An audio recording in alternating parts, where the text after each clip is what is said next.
제18장.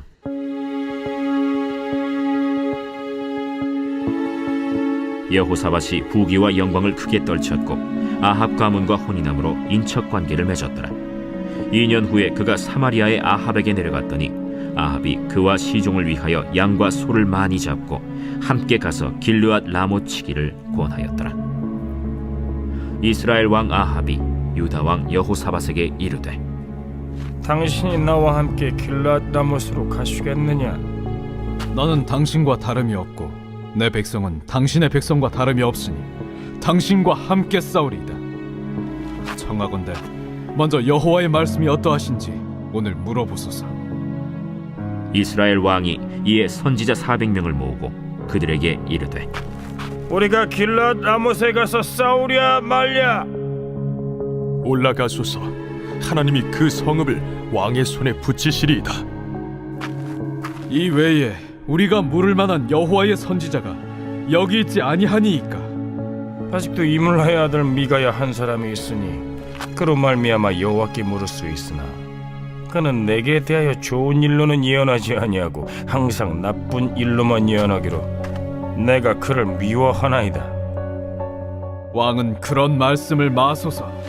이스라엘 왕이 한 내시를 불러 이르되, 이물라의 아들 미가야를 속히 오게 하라. 이스라엘 왕과 유다 왕 여호사밧이 왕복을 입고 사마리아 성문 어기 광장에서 각기 보좌에 앉았고 여러 선지자들이 그 앞에서 예언을 하는데 그나아나의 아들 시드기야는 철로 뿔들을 만들어 가지고 말하되, 여호와께서 이같이 말씀하시기를 왕이 이것들로 아람 사람을 찔러 진멸하리라 하셨다. 여러 선지자들도 그와 같이 예언하여 이르기를, 길르앗 라못으로 올라가서 승리를 거두소서. 여호와께서 그 성읍을 왕의 손에 넘기시리이다. 안녕하세요. 큰스가족 여러분, 매일 말씀의 김예찬입니다. 역대하 18장 말씀을 봅니다. 여호사밧 왕이 이제 왕이 되고 나서 많은 좋은 일들을 하고 또 위대한 왕으로 우리에게 비춰지고 있지만 넘어질 때가 있었습니다. 그 내용이 오늘 본문입니다. 1절입니다. 여호사밧 왕이 부귀와 영광을 크게 떨쳤고 아합 가문과 혼인함으로 인척 관계를 맺었더라. 여러분, 여호사밧 그 시대는 인척 관계를 맺는 것이 외교적인 기술이었습니다. 여러분, 솔로몬이 왜 수많은 결혼을 했냐면 나라는 점점 부강해지는데 그 나라들과의 좋은 관계를 맺어야 했기 때문에 그 결혼으로 외교를 했습니다. 그러므로 근데 이것의 문제는 뭐냐면 결혼이 문제가 아니라 결혼을 함으로 그 나라에 있는 상대국에 있는 우상이 이 이스라엘로 오는 것, 그것이 바로 죄의 문을 여는 것이었기 때문에 하나님께서 너무나도 이 사람의 방법으로 외교하는 것을 미워하셨습니다. 여러분, 이 북이스라엘도 문의는 크리스천, 문의는 하나님을 섬기는 것처럼 보이지만 결국 아합은 우상을 숭배하는 그런 자였죠. 그렇기 때문에 이 여호사밧이 부귀와 영광을 크게 떨칠 뿐만 아니라 아합 가문과 혼인함을 한 것은 큰 실수였다라고 볼 수 있습니다. 2절에 2년 후에 사마리아 아합에게 갔는데 아합이 그 양과 소를 많이 잡고 길르앗 라못 치기를 권했습니다. 3절에 이 아합이 길르앗 라못을 치자라고 여호사밧에게 부탁합니다. 3절에 당신 나와 함께 길르앗 라못으로 가시겠느냐 하니 여호사밧이 대답하되 나는 당신과 다름이 없고 내 백성은 당신의 백성과 다름이 없으니 당신과 함께 싸우리이다. 거의 게더링 현장입니다. 당신의 백성이 나의 백성이고 당신의 싸움이 나의 싸움입니다 라고 이 하나님이 기뻐하시지 않는 상황 가운데서의 우정이 싹트기 시작합니다. 그런데 여호사밧이 잘한 점은 바로 이겁니다. 4절이에요. 여호사밧이 또 이스라엘 왕에게 이르되 청하건대 여호와의 말씀이 어떠하신지 오늘 물어보소서. 여러분, 이 본문에 두 부류의 사람이 있습니다. 한 부류는 뭡니까? 하나님을 경외하는 습관이 배어있고 주님을 사랑하지만 한 번씩 넘어지는 사람. 그래서 뭔가 옳지 않은 것으로 돌아가는 것 같은 느낌이 들면 하나님께 물어볼 줄은 아는 사람. 두 번째는 무리는 크리스천, 무리는 교회가지만 그 모든 것을 자기 뜻대로 해결하려고 하고 자기 뜻대로 하려고 하는데 그 가운데 교회에 있는 공동체들을 끌어오고 조종하고 이런 사람들, 자신의 뜻을 이루기 위해 다른 사람을 이용하고 그것을 하나님의 뜻이라고 말하는 사람들. 여러분, 이런 사람들에게 주의 어떤 사람인지 아십니까? 5절입니다. 이스라엘 왕이 이에 선지자 400명을 모으고 그들에게 이르되 우리가 길르앗 라못에 가서 싸우려 말려 하니 그들이 이르되 올라가소서 하나님이 그 성읍을 왕의 손에 붙이시리이다. 선지자가 몇 명입니까? 400명입니다. 그것도 아합 왕을 위한 선지자입니다. 그러니까 이 선지자들을 뭐라고 부릅니까? 거짓 선지자라 부르죠. 거짓 선지자. 하나님의 뜻입니다. 당신의 생각이 맞습니다. 당신 뜻대로 하십시오. 왜냐하면 당신은 나를 보호해주는 사람이니까 말이죠. 그런데 이것을 보는 여호사밧이 좀 깨림칙합니다. 하나님 뜻을 말하는 사람이 아닌 것 같고 그냥 아합의 귀를 간지럽게, 귀를 달콤하게 들리게 하기 위해 고용된 사람처럼 보이죠. 6절 여호사밧이 이르되 우리가 물을 만한 여호와의 선지자가 여기에 있지 아니하니까. 그러니까 뭡니까? 여호사밧이 볼 때는 그들이 물을 만날 여호와의 선지자가 아니라 아합의 선지자라고 돌려까면서 물어보는 겁니다. 진짜 참된 선지자 없냐라는 거죠. 7절에 이스라엘이 왕이 아합이 여호사밧에게 이르되 아직도 이물라의 아들 미가야라는 사람이 있는데 그로 말미암아 여호와께 물을 수는 있다. 보십시오. 근데 재밌습니다. 그는 내게 대하여 좋은 일로 예언하지 아니하고 항상 나쁜 일로만 예언하기를 내가 그를 미워하나이다. 항상 좋은 일로만 예언하지 않는다. 그러니까 아합이 미가야를 싫어하는 건 뭡니까? 이런 상황 때 사업을 열심히 하다가 하나님 내가 확장을 해야겠습니까? 라고 자기 생각대로만 말해줄 사람, 그런 사람을 하나님께서는 이 아합은 구했다라는 겁니다. 그래서 뭡니까? 미워하는 겁니다. 그러니까 여호사밧이 뭐랍니까? 그래도 여호사밧은 아합보다 훨씬 낫습니다. 그죠? 왕은 그런 말씀을 마소서.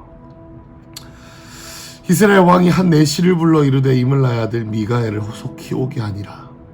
자, 부르러 갔습니다. 그 사이에 무슨 일이 일어났냐면 9절부터 11절이 일어났습니다.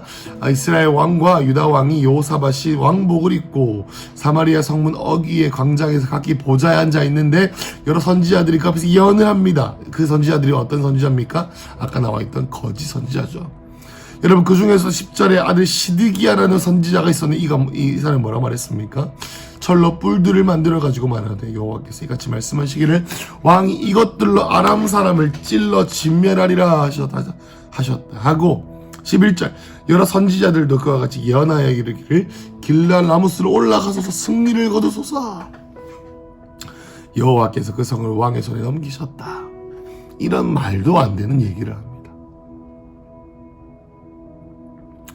여러분, 실제로 이 미가야가 왔을 때 뭐라고 한지 아십니까? 실제로는 한번 오늘 본문은 아니지만 내일 우리가 매일 말씀이 없으니까 한번 말씀드리도록 하겠습니다. 18절에 보면 이거죠. 미가야가 이르되 그런즉 여호와의 말씀을 들으소서. 미가야가 왔습니다. 참된 선지자가 와서 뭐라고 말하냐면 내가 보니 여호와께서 그의 보좌에 앉으시고 하늘의 만군이 그의 좌우편에 모시고 섰는데 여호와께서 말씀하시기를 누가 이스라엘 왕 아합을 꾀어 그에게 길르앗 라못에 올라가서 죽게 할까? 누가 꾀어? 누가 이스라엘 왕 아합을 깰 것이냐? 그러니 자 20절에 한 영이 나와서 내가 그를 꾀겠다. 그러니까 뭡니까? 이 길르앗 라못을 치는 전쟁은 아합이 사업을 확장하는 길도 아니요. 길르앗 라못이 사람들을 조정했지만 그것은 성공의 길이 아니요. 아합이 죽는 길이었습니다. 죽는 길에 하나님의 뜻을 들먹이고 거짓 선지자들을 사용하고 이리저리 모든 사람들을 아름아름 모아가지고 조정해서 봐, 내가 이런 일을 할 건데 너무나도 하나님의 뜻 같지 않니? 조종하고 새치혀로 사람들을 가만히 서라고 속이고 그런 뜻으로 같이 사업을 하고 하나님을 경외하는 사람들을 무너뜨리는 그런 일을 아합이 했었죠. 사랑하는 큰숲 가족 여러분, 하나님의 뜻은 결코 나 혼자 알 수 있는 것이 아닙니다. 내가 하나님의 뜻을 들었다고 하지만 그 뜻이 주님의 뜻이 아닐 수도 있습니다. 때로는 우리에게 언제나 사탕 발린 말을 해주는 400명과 같은 거짓 선지자가 아니라 나에게 잔소리하는, 나에게 쓴소리를 할 줄 아는 사람이 정말로 나를 사랑하는 사람. 여러분, 성경 전체에서 우리에게 좋은 말을 더 많이 하겠습니까? 나쁘고 잔소리, 저주같이 들리는 그런 잔소리를 더 많이 하겠습니까? 맞습니다. 성경은 우리에게 잔소리를 더 많이 합니다. 여러분, 신약의 바울 서신서도 보십시오. 잔소리 반, 이론 반입니다. 똑바로 살아라. 그러게 하면 죽는다. 그렇게 가면 안 된다. 그렇게 가면 안 된다. 라고 말해줄 수 있는 한 사람의 잔소리 한 사람도 없다면 우리의 이 삶은 너무 교만할지도 모릅니다. 고삐 불린 망아지처럼 우리의 삶은 잔소리하고 우리의 삶을 제동을 걸어줄 수 있는 사람이 없다면 우리의 삶은 교만한, 목이 곧은 그런 사람을 삶에 두지 않으려고 하는 그러한 인생일지도 모릅니다. 오늘 하루 우리의 삶에 오랫동안 잔소리를 했던 사람에게 찾아가는 건 어떨까요? 오늘 우리의 삶 가운데 우리에게 잔소리해줬던 사람들에게 감사하다고 표현해주는 건 어떨까요? 감사합니다. 내가 내 뜻대로 살려고 했을 때 당신이 내 삶을 잡아줬군요. 당신이 내 삶을 품어줬군요. 나는 당신을 미워했지만 당신은 나를 미워하지 않았군요. 여러분, 아합 있지 않습니까? 아합의 삶에 하나님께서 엘리야를 보내셨습니다. 여러분, 엘리야에게 아합이 뭐라고 했죠? 저 이스라엘을 괴롭게 하는 자요. 미가에게 뭐라 했습니까? 내가 그를 미워한다라고 했습니다. 여러분, 이 교만하면서 돌아섭시다. 우리의 삶에 주신 우리에게 잔소리한 우리의 영적인 권위자, 우리의 사랑하는 셀리더, 우리 어머니, 우리 부모님을 존중하고 사랑하는 하루가 되시길 축복합니다.